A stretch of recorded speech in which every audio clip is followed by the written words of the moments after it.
नमस्कार। पिछले सत्संग में हमने बताया था सनातन धर्म क्या है। चार आधारशिलाओं का संगम ही धर्म है। वैसे ही मित्रों, इस सनातन धर्म का चार शाखाएं भी हैं, जिसे पंथ कहा गया है: सिख, जैन, बौद्ध और कबीर पंथ। इसके अलावा जो कहा गया है कि ये धर्म है, वो दरअसल धर्म है ही नहीं। जो बाकी जो कहते हैं वो धर्म तो है ही नहीं, वो किसी समूह या संगठन का नाम है। धर्म केवल इस दुनिया में, इस संसार में एक ही है, और वो है सनातन धर्म। यकीन न हो आपको तो आप उनसे यही प्रश्न कर सकते हैं, आपके धर्म का आधार क्या है, आपके धर्म की बुनियाद क्या है, किस बेस पर खड़ी है आपका धर्म। उनका जवाब सुनकर आपके चेहरे पर यदि मुस्कुराहट ना आए तो कहिएगा, इस संसार में केवल एक ही धर्म है, और वो है सनातन धर्म। आपका परिवार, आपका गांव, आपका शहर, हमारा देश और पूरी दुनिया केवल और केवल सनातन धर्म के छत्र छाया में ही जिंदा है। उसके बिना कोई देश, कोई दुनिया नहीं चल सकता। जरा विचार करके देखिए, सत्य, न्याय, मानवता और प्रेम का त्याग करके कौन चल सकता है और कौन रह सकता है। ये जरा आप ही विचार कीजिए कि पूरा संसार सनातन धर्म की ही छत्र छाया में पल बढ़ रहा है। जैसे सूर्य नमस्कार करने वालों को भी प्रकाश देता है और नहीं करने वालों को भी प्रकाश देता है। वायु अच्छे और बुरे का भेदभाव किए बिना ही सबको ऑक्सीजन प्रदान करता है। जल जैसे सभी का प्यास बुझाता है, वैसे ही हमारा सनातन धर्म है, जो सबको अपने छत्र छाया में लेकर सुरक्षित रखे हुए हैं। धर्म का ज्ञान नहीं होने की वजह से ही कुछ अज्ञानी लोग धर्म परिवर्तन के नाम पर अपने सनातन धर्म को छोड़कर किसी कथाकथित धर्म की ओर चले जाते हैं। उन सभी तक ये हमारा सत्संग पहुंचाने की जिम्मेदारी आपकी है।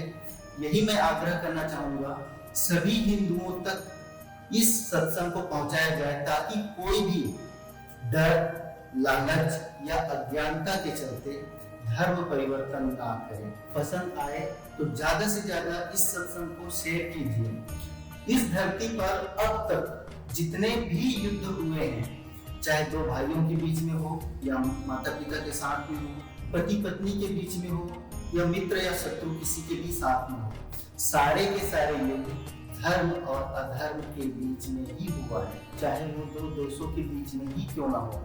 युद्ध के पीछे का सबसे बड़ा कारण मिला है क्रोध, और क्रोध आने के पीछे भी चार ही कारण मिले हैं। सत्य को स्वीकार नहीं किया, इसलिए आया क्रोध। मानवता को स्वीकार नहीं किया, मानवता का प्रदर्शन नहीं किया, इसलिए आया क्रोध। न्याय नहीं मिला तो आया क्रोध, और प्रेम का स्थान नफरत ने ले लिया तो आया क्रोध, और छिड़ गई युद्ध। तो इस धरती पर जन्म लेने वाले हर एक इंसान को एक न एक बार तो धर्म युद्ध करना ही पड़ता है। सत्य, न्याय, मानवता के लिए एक न एक बार तो युद्ध करना ही होगा।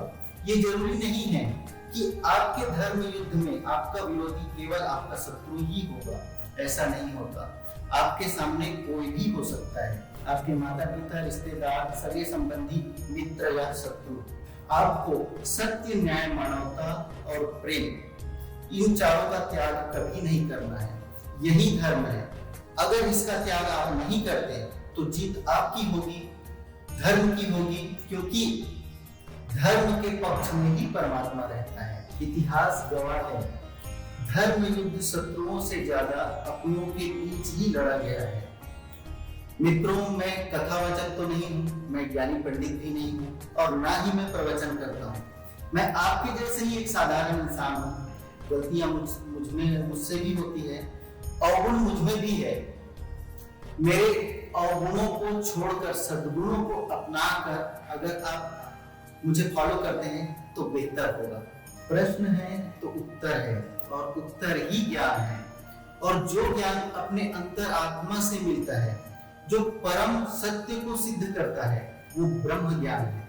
तो आज का हमारा ये प्रश्न आपसे, इस जीवन में आपको मुक्त में क्या मिला है, इसका ये प्रश्न आप खुद से ही करना है। कब तक करना है? जब तक हमारा अगला सत्संग नहीं आ जाता तब तक के, क्योंकि हम अगला सत्संग इसी विषय पर करेंगे। ज्ञान का उपयोग जितना करेंगे उतना बढ़ता है, ज्ञान का प्रसार जितना करेंगे उतना ही प्रबल होता है। तो जितना ज्यादा हो सके इस सत्संग को शेयर कीजिए और हमें दीजिए इजाजत। हम फिर मिलेंगे अगले सत्संग में, तब तक के लिए नमस्कार।